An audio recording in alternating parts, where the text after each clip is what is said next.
നേത്രബന്ധം, പരിശുദ്ധ സ്വർണം. Sara golden diamonds, Thrissur road, Edappal. ഇനി എന്തിന് വേറൊരു ഓപ്ഷൻ? ക്ഷീരകർഷകർക്ക് സഹായഹസ്തവുമായി ആനക്കരയിലെ മധ്യവയസ്കരുടെ കൂട്ടായ്മ 19 കർഷകർക്ക് പശുക്കളെ വിതരണം ചെയ്തു. ക്ഷീരകർഷകർക്ക് പശുക്കളെ വാങ്ങി നൽകി കൈത്താങ്ങായിരിക്കുകയാണ് ആനക്കരയിലെ മധ്യവയസ്കരുടെ കൂട്ടായ്മ. ആനക്കര സ്കൈലാബിൽ പ്രവർത്തിക്കുന്ന സായാഹ്നം സീനിയർ സിറ്റിസൺ ക്രിയേഷൻസ് ക്ലബിന്റെ നേതൃത്വത്തിലാണ് പശുക്കളെ വാങ്ങി നൽകിയത്. ക്ലബ് അംഗങ്ങൾ കാലാകാലങ്ങളായി സ്വരൂപിച്ച തുക ഉപയോഗിച്ചാണ് തിരഞ്ഞെടുത്ത 19 ക്ഷീരകർഷകർക്ക് പശുവിനെ നൽകിയത്. കപ്പൂർ ഗ്രാമപഞ്ചായത്ത് പ്രസിഡന്റ് ഷറഫുദ്ദീൻ കളത്തിൽ ഇതിന്റെ ഉദ്ഘാടനം നിർവഹിച്ചു. കുറെ ആളുകൾ അവരുടെ ഒരു ജീവിത വരുമാന മാർഗമായി തുടർന്ന് കൊണ്ടുപോകുന്ന തരത്തിലുള്ള പ്രവർത്തനം. നമുക്കറിയാം, നമ്മളൊക്കെ ഇവിടെ ക്ലബ്ബുകളുണ്ട്, വായനശാലകളുണ്ട്, ഒരുപാട് സാംസ്കാരിക കൂട്ടായ്മകളുണ്ട്, ഒരുപാട് വാട്സപ്പ് കൂട്ടായ്മകളൊക്കെ ഉണ്ട്.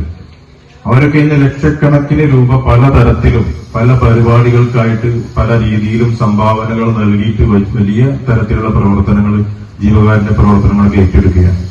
പക്ഷെ ഇത്തരത്തിലുള്ള ഇതുപോലെയുള്ള സീനിയർ സിറ്റിസൺ ക്ലബ് എടുത്ത് നടത്തുന്ന പ്രവർത്തനങ്ങളെ പോലെ, ഇപ്പൊ ഇവിടെ നടത്തുന്ന പ്രവർത്തനങ്ങളെ പോലെയുള്ള പ്രവർത്തനങ്ങൾ, അങ്ങനെയുള്ള സംഘടനകളൊക്കെ ഏറ്റെടുത്ത് നടത്തുകയാണെങ്കിൽ നമ്മുടെ രാജ്യത്ത് അല്ലെങ്കിൽ നമ്മുടെ പ്രദേശത്ത്, നമ്മുടെ പരിസര പ്രദേശങ്ങളിലൊക്കെയുള്ള അർഹതപ്പെട്ട കുടുംബങ്ങളിലേക്ക് അവർക്കൊരു വരുമാന മാർഗമായിട്ട് നമുക്ക് എത്തിക്കാൻ കഴിയുന്ന തരത്തിലുള്ള ഒരു പ്രവർത്തനമായി മാറുകയും ആ പ്രവർത്തനത്തിലൂടെ നാളെ ഒരുപാട് കുടുംബങ്ങൾ ഇതുമായി ബന്ധപ്പെട്ട് അവർക്ക് ജീവിക്കാൻ ആവശ്യം. ക്ലബ് ട്രഷറർ പ്രേമരാജൻ എരിഞ്ഞിക്കൽ അധ്യക്ഷനായിരുന്നു.